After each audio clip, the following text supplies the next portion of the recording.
Tu n'es pas ici par hasard, et ce mot aujourd'hui ne t'est pas donné pour flatter ton attente, mais pour confirmer une route.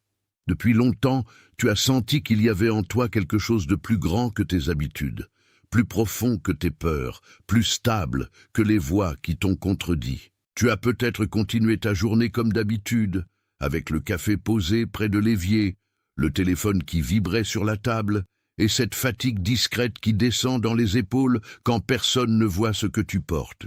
Pourtant, même dans le bruit de la maison ou dans le silence du soir, une question revenait, simple et tenace. Pourquoi suis-je encore ici et qu'attend-on vraiment de moi? Ce n'est pas une question vide. C'est le signe que ton intérieur refuse de dormir sur une existence trop petite.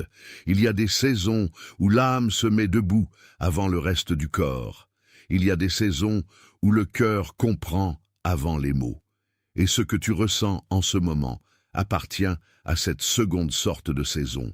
Je te parle comme à une personne seule, assise peut-être au bord du lit ou debout près d'une fenêtre entr'ouverte, avec la lumière d'un matin pâle qui tombe sur la pièce. Tu connais ce moment où la chambre semble identique, mais où rien à l'intérieur n'accepte plus la même lecture de la vie. Le drap est le même, le mur est le même, la chaise porte encore un vêtement oublié, et pourtant tu n'es plus exactement le même regard dans cette scène. Ton souffle a changé avant tes certitudes, et cela t'a dérangé parce que tu n'as pas tout compris tout de suite. Mais ce dérangement n'est pas une perte, c'est souvent la première forme de réveil. Ce que tu as appelé confusion pourrait être une mise à part. Ce que tu as appelé lenteur pourrait être une préparation silencieuse. Le ciel ne travaille pas seulement dans les grands signes, il travaille aussi dans l'ordre fragile de tes matinées. Tu as peut-être essayé d'expliquer cette sensation avec des mots pratiques, comme si une bonne organisation allait suffire à éteindre l'appel. Tu as rangé des papiers, répondu à des messages, ouvert une porte, refermé une autre, puis tu as senti cette pression au centre de la poitrine qui ne venait d'aucun dossier. Les mains continuent parfois de faire des gestes ordinaires pendant que l'esprit entend autre chose. C'est là que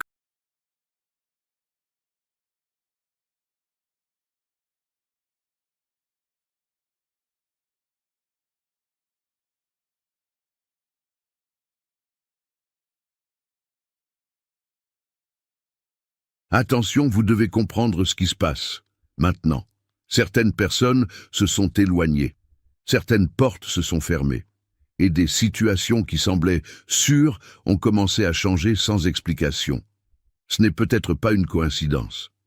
Le protocole secret des élus a été créé pour ceux qui sentent que Dieu réorganise leur vie, mais qui ne comprennent pas encore la raison de tant de pertes, de silence et d'interruptions.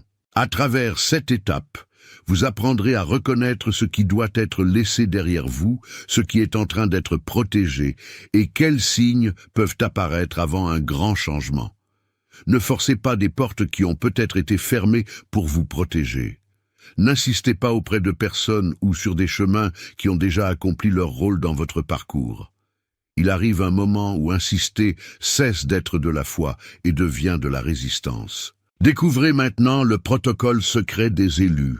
Je l'ai laissé pour vous tout en haut des commentaires de cette vidéo. Beaucoup se trompent parce qu'ils appellent distraction ce qui est en réalité discernement.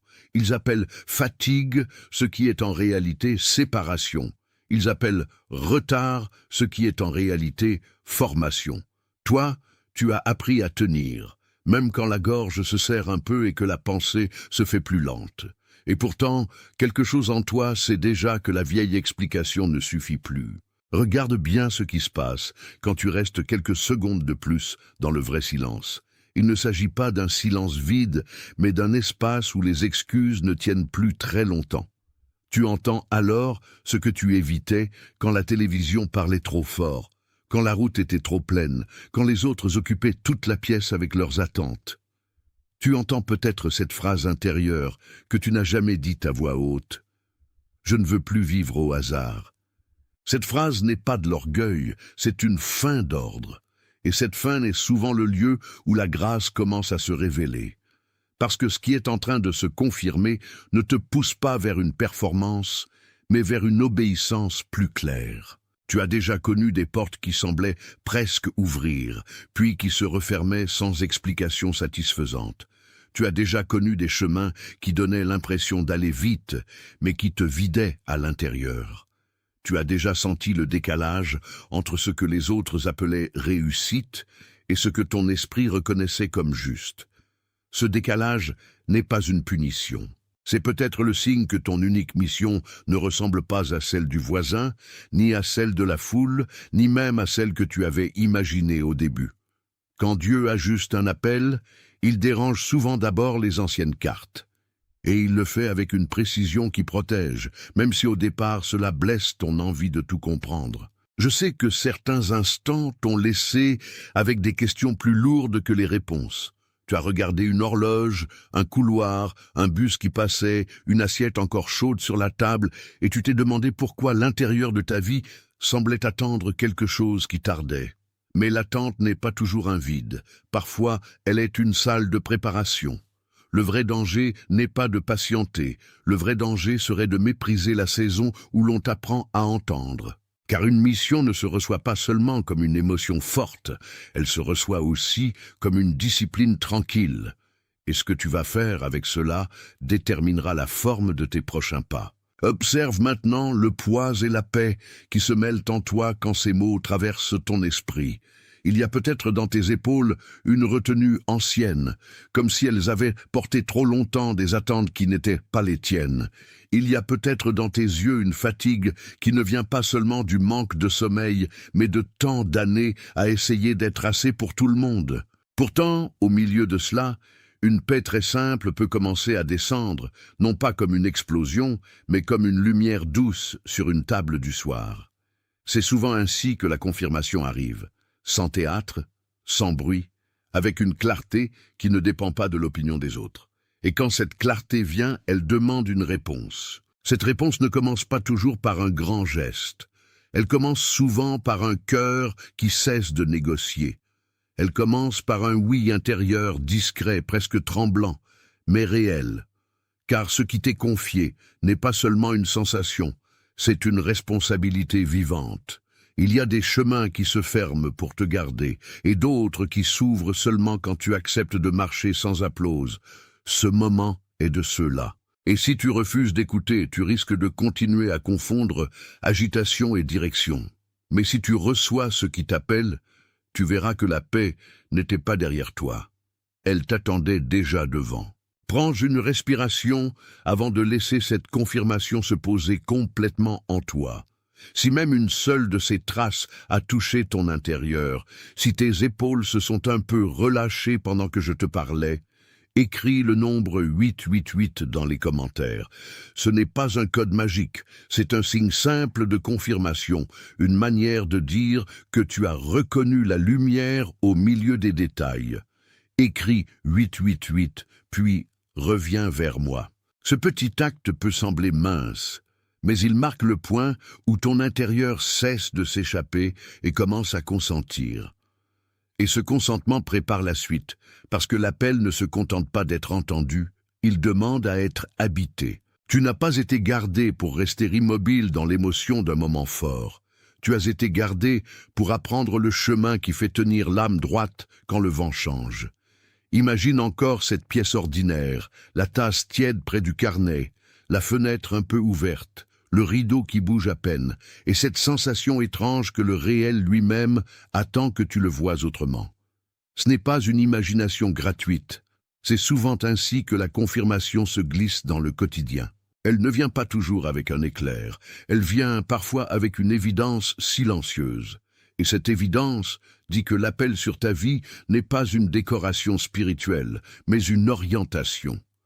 Ce que tu fais de tes heures révèle déjà ce que tu crois de ton appel. Quand une mission se confirme, elle n'écrase pas ton humanité, elle l'ordonne. Tu commences à comprendre pourquoi certaines habitudes te fatiguent plus qu'avant. Tu commences à comprendre pourquoi certaines conversations laissent un goût de vide. Tu commences à comprendre pourquoi tu ne peux plus vivre seulement pour plaire à des attentes dispersées. Là où tu voyais seulement de la pression, il y avait une invitation à grandir. Là où tu voyais seulement une perte de confort, Il y avait une mise à l'écart protectrice, et ce renversement change tout, parce qu'il te rend capable de reconnaître la main qui guide sans bruit. Il y a aussi des jours où la confirmation ressemble à une simple retenue intérieure au moment où tu voulais répondre trop vite. Tu poses le téléphone, tu regardes le message encore une fois, et quelque chose en toi sait que la précipitation n'est pas la même chose que la vérité. Tu respires plus lentement, presque sans y penser, et ton corps commence à comprendre ce que ton esprit a mis du temps à accepter. Ce ralentissement n'est pas une faiblesse. C'est la preuve que tu n'es plus gouverné seulement par l'urgence. Et quand l'urgence perd son pouvoir, l'obéissance devient enfin possible. Tu as probablement vécu assez longtemps pour savoir que tout ce qui brille n'est pas un appel, et tout ce qui tarde n'est pas un refus. C'est pourquoi le ciel travaille souvent en décalage avec nos calculs. Il prépare, il sépare, il confirme, puis il envoie. La chose la plus dangereuse serait de mépriser ce travail parce qu'il n'a pas encore la forme spectaculaire que tu attendais. Mais la confirmation n'a pas besoin d'être spectaculaire pour être vraie. Elle a seulement besoin d'être fidèle à ce que Dieu est en train de révéler dans ta vie. Et pendant que tu écoutes cela, remarque comme ton regard intérieur change sur les choses les plus simples.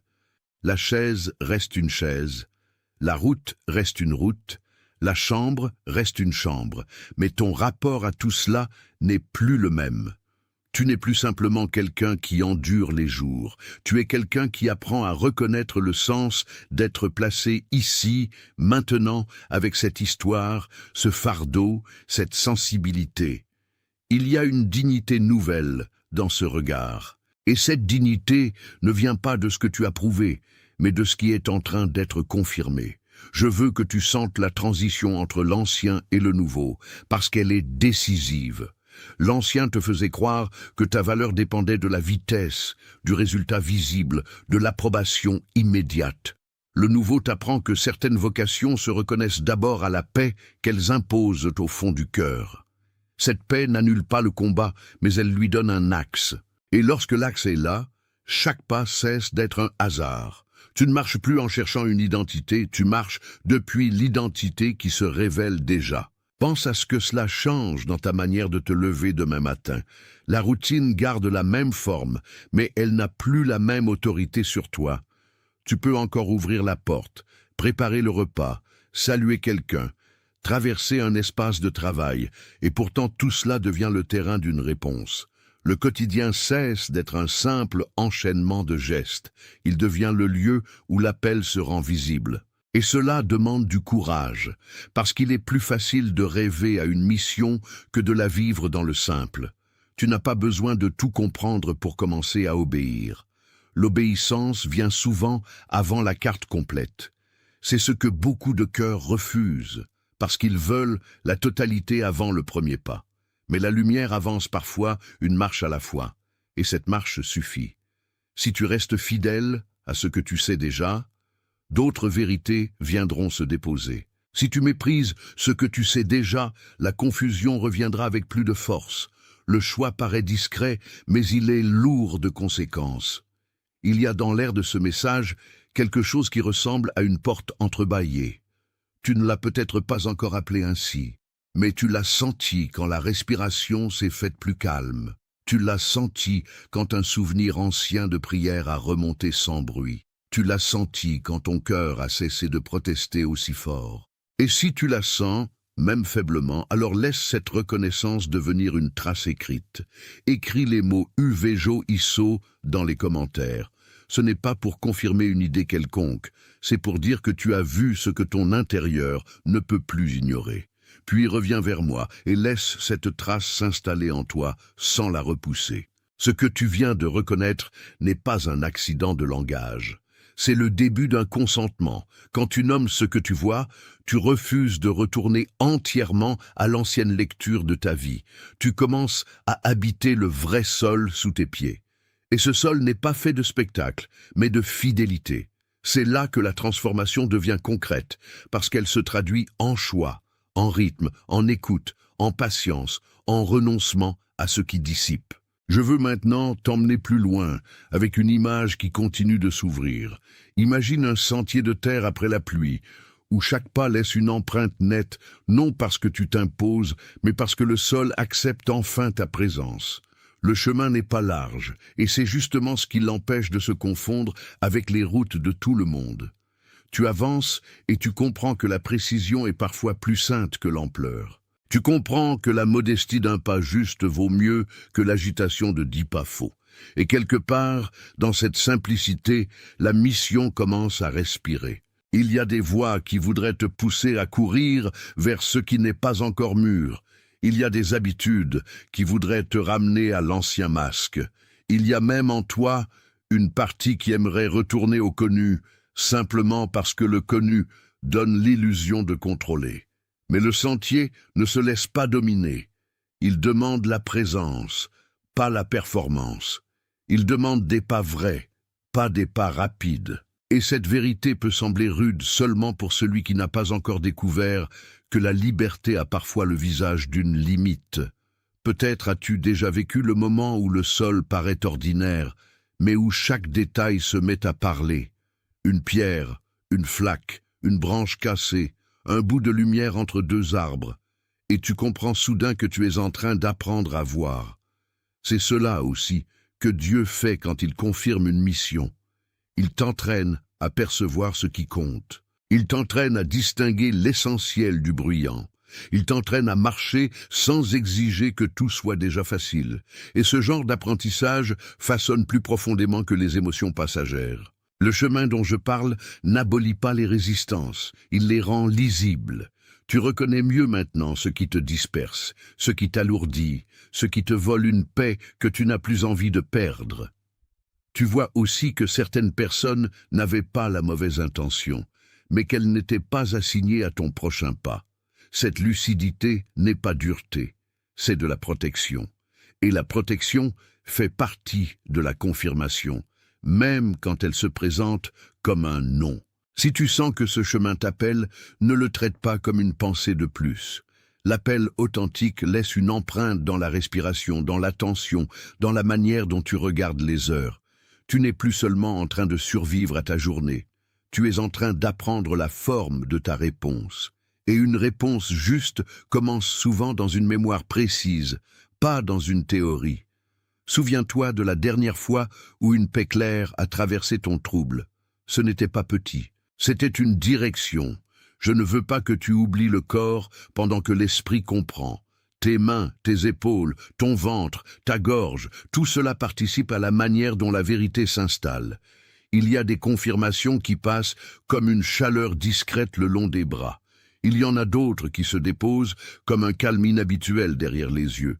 Il y en a aussi qui se manifestent par une fatigue soulagée, comme si quelque chose cessait enfin de lutter contre la lumière. N'ignore pas ces signes humbles.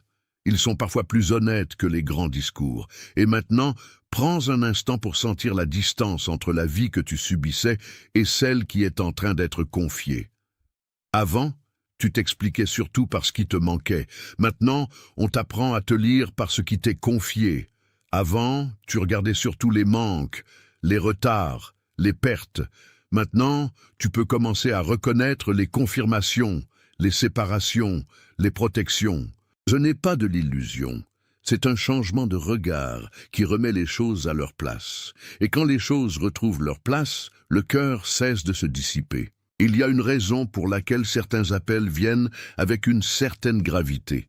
Ce n'est pas pour t'écraser, c'est pour te rendre sérieux devant ce qui est vivant. Tu n'es pas appelé à jouer un rôle parmi d'autres. Tu es appelé à répondre à une mission qui a déjà traversé tes résistances. Cela peut bousculer tes plans, et pourtant cela peut aussi te sauver de ce qui t'aurait lentement vidé. La gravité de l'appel n'est pas l'ennemi de la paix. Elle en est parfois la forme la plus stable. Alors écoute bien ce que je te dis maintenant, parce qu'ici, la voix devient plus proche. Si l'image du sentier s'est ouverte en toi, si tu sens qu'il y a là une route qui ne ressemble pas aux autres, écris les mots « Estu pronto » dans les commentaires. Ce n'est pas une déclaration de supériorité, c'est une manière de dire que ton cœur accepte de ne plus reculer devant ce qui l'appelle. Écris « Estu pronto », puis reviens vers moi. Ce geste nomme le point où l'âme cesse de négocier et commence à consentir à sa place. Tu viens de faire plus qu'un geste de langage. Tu as reconnu qu'une préparation est en cours. Cette préparation ne ressemble pas toujours à ce que l'on admire de loin. Elle ressemble parfois à une pièce rangée tard dans la nuit, à un rendez-vous reporté, à un message laissé sans réponse pour éviter le précipité. Elle ressemble à la patience qui tient encore, même quand tout en toi voudrait des preuves immédiates. Et dans cette patience, quelque chose de solide est en train de naître. Ce solide n'est pas l'endurcissement, c'est l'alignement. Il y a une grande différence entre les deux. L'endurcissement ferme le cœur pour se défendre. L'alignement ouvre le cœur pour obéir avec justesse. Tu peux avoir été abîmé sans devenir fermé. Tu peux avoir été retardé sans devenir inutile. Tu peux avoir été caché sans cesser d'être choisi pour une tâche précise. Regarde encore le sentier, mais cette fois avec plus de calme. Il ne te demande pas d'être quelqu'un d'autre. Il te demande d'arrêter de fuir ce que tu sais déjà. Le sol est assez vrai pour porter ton prochain pas. La lumière est assez précise pour te montrer la direction. Et la paix qui t'accompagne n'est pas une décoration émotionnelle. Elle est la preuve qu'une présence travaille dans les coulisses de ton histoire. Il y a un moment, sur tout chemin de confirmation, où tu comprends que l'hésitation coûte plus cher que l'obéissance.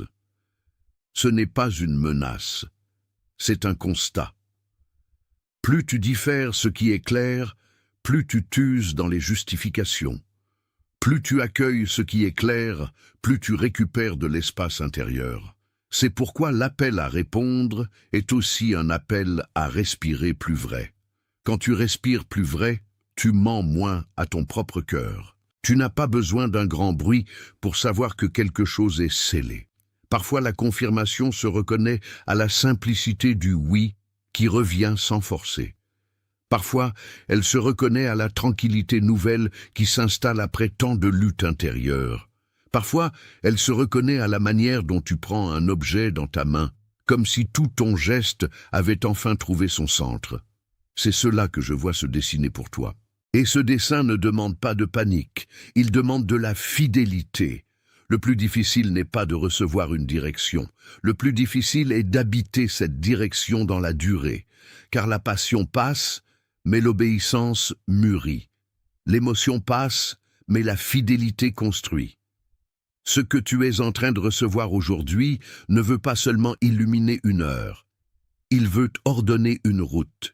Et une route ordonnée commence toujours par une première discipline du regard. Si ces mots t'ont trouvé dans un endroit que tu n'avais pas préparé, laisse cette rencontre devenir partage.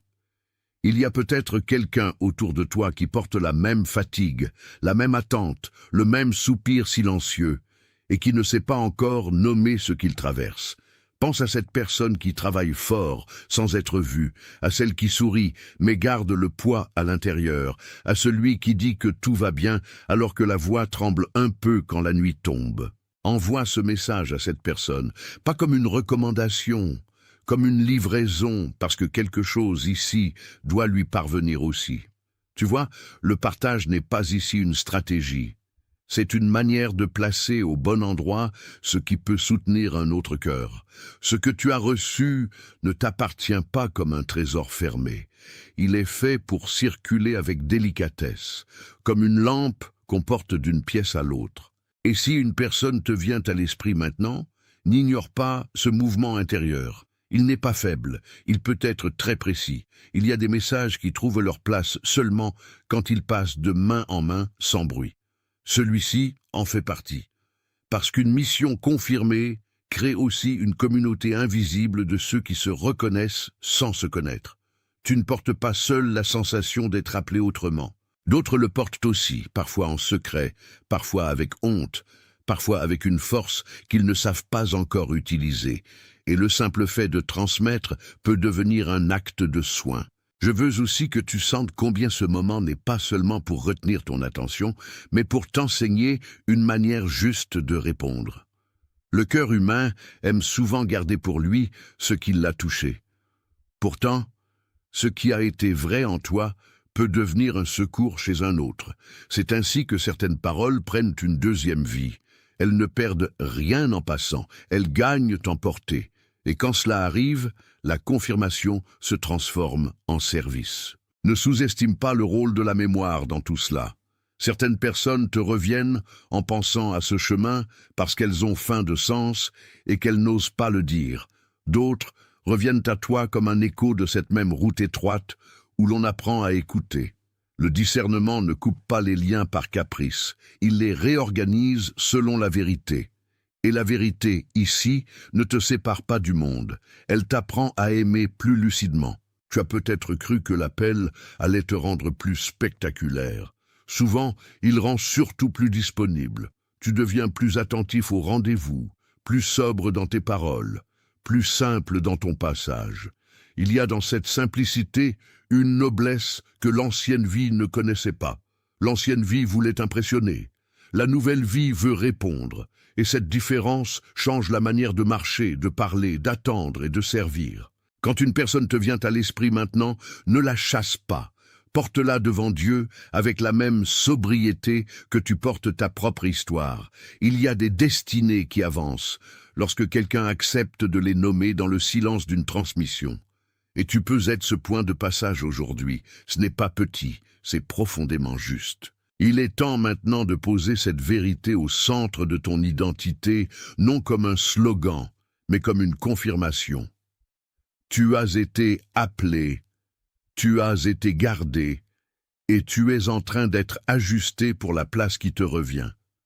Ce n'est pas la foule qui te définit, ce n'est pas le retard qui te définit, ce n'est pas l'ancien doute qui te définit. Ce qui te définit en ce moment est plus pur que cela.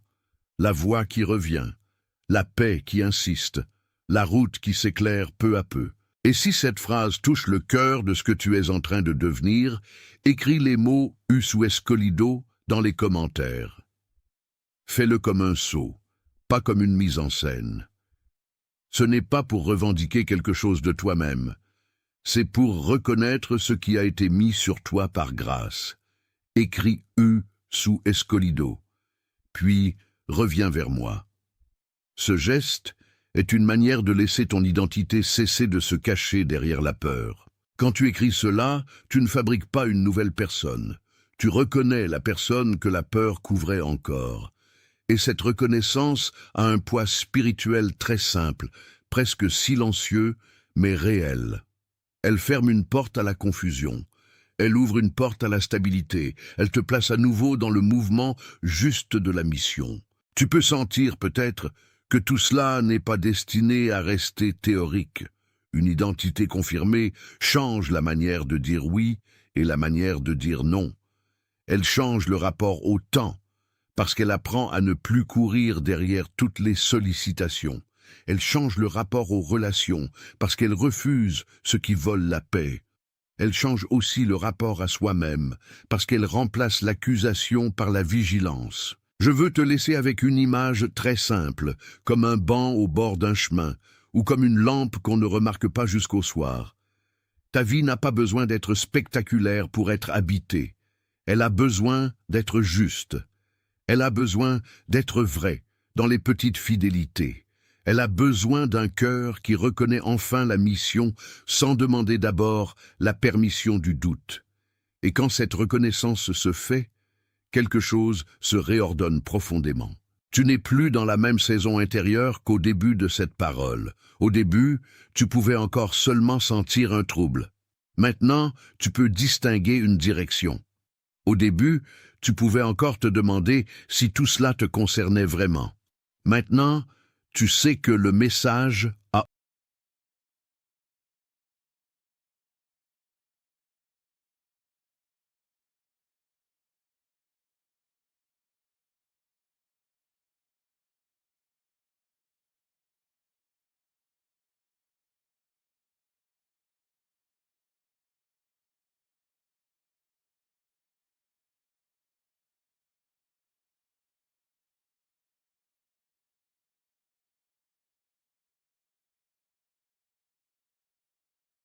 Attention, vous devez comprendre ce qui se passe. Maintenant, Certaines personnes se sont éloignées, certaines portes se sont fermées, et des situations qui semblaient sûres ont commencé à changer sans explication. Ce n'est peut-être pas une coïncidence. Le protocole secret des élus a été créé pour ceux qui sentent que Dieu réorganise leur vie, mais qui ne comprennent pas encore la raison de tant de pertes, de silence et d'interruptions. À travers cette étape, vous apprendrez à reconnaître ce qui doit être laissé derrière vous, ce qui est en train d'être protégé, et quels signes peuvent apparaître avant un grand changement. Ne forcez pas des portes qui ont peut-être été fermées pour vous protéger. N'insistez pas auprès de personnes ou sur des chemins qui ont déjà accompli leur rôle dans votre parcours. Il arrive un moment où insister cesse d'être de la foi et devient de la résistance. Découvrez maintenant le protocole secret des élus. Je l'ai laissé pour vous tout en haut des commentaires de cette vidéo.